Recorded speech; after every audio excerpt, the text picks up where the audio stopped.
महाराष्ट्र राज्य पोलीस क्रीडा स्पर्धा ठाणे शहरात आयोजित करण्यात आली असून या कार्यक्रमाच्या समारोपास मुख्यमंत्री देवेंद्र फडणवीस शनिवारी उपस्थित असणार आहेत। तर या स्पर्धेचे उद्घाटन गुरुवारी 27 फेब्रुवारी रोजी उपमुख्यमंत्री एकनाथ शिंदे यांच्या हस्ते होणार असल्याची माहिती ठाणे पोलीस आयुक्त आशुतोष डुमरे यांनी दिली आहे। ठाण्यात सोमवारी घेण्यात आलेल्या पत्रकार परिषदेत डुमरे यांनी ही माहिती दिली। या स्पर्धेमध्ये athletics, football, volleyball, handball, basketball, kho kho अशा विविध 18 क्रीडा स्पर्धांचं आयोजन ठाण्यात करण्यात आले।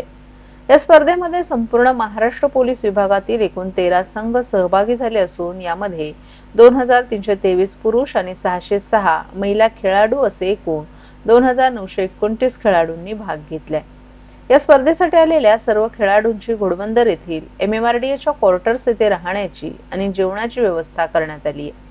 स्पर्धकांना स्पर्धेच्या ठिकाणी ने-आण करण्यासाठी वाहनांची देखील व्यवस्था करण्यात आली आहे। स्पर्धेचे साखळी सामने 22 फेब्रुवारी पासून सुरू झाले। 21 मार्च शनिवारी या स्पर्धेचा समारोप होणार आहे। या समारोपास मुख्यमंत्री देवेंद्र फडणवीस यांच्यासह पोलीस महासंचालक रश्मी शुक्ला उपस्थित राहणार आहेत। तर या स्पर्धेचे उद्घाटन 27 फेब्रुवारी रोजी उपमुख्यमंत्री एकनाथ शिंदे यांच्या हस्ते होणार असल्याचं डुमरे यांनी सांगितलं।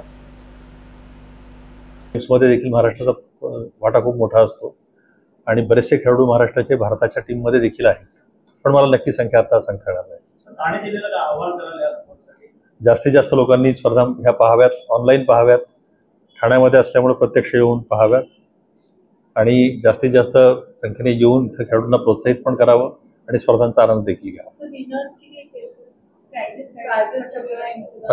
एक त्या ट्रॉफी असतात, त्यामुळे काही कॅश प्राइज वगैरे असं नसतं, परंतु अत्यंत आमच्याकडे दृष्टीने सन्मानाच्या असतात। अशा अनेक वर्षांपासून चालत्या ट्रॉफीज आहेत, त्या ट्रॉफीजमुळे आपण त्यांना देत असतो। बेस्ट ॲथलीट आणि बेस्ट म्हणजे सर्वोत्कृष्ट ॲथलीट पुरुष आणि सर्वोत्कृष्ट ॲथलीट महिला, 2 वेगळ्या ट्रॉफीज पण असतात सर्वोत्कृष्ट खेळाडूच्या, त्या पण त्या आलेल्या असतात। त्यात कॅश किंवा यापेक्षा सुद्धा मान आणि सन्मान हा भाग फार मोठा असतो।